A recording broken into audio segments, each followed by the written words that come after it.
Light লাগানো complete. তো আমরা লাইটগুলো কিভাবে লাগাইলাম সেই জিনিসটা আপনাদের দেখাবো। তো চলেন দেখা হচ্ছে যে লাইট লাগানো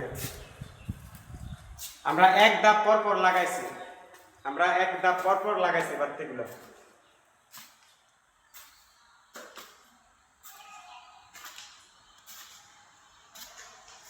প্রত্যেকটা ধাপের এক একটা এক এক কালারের, ঠিক আছে? আমরা এক ধাপ পর পর বাতিগুলো লাগাইছি। আচ্ছা, আবার এগুলো ঘুরতে নামো।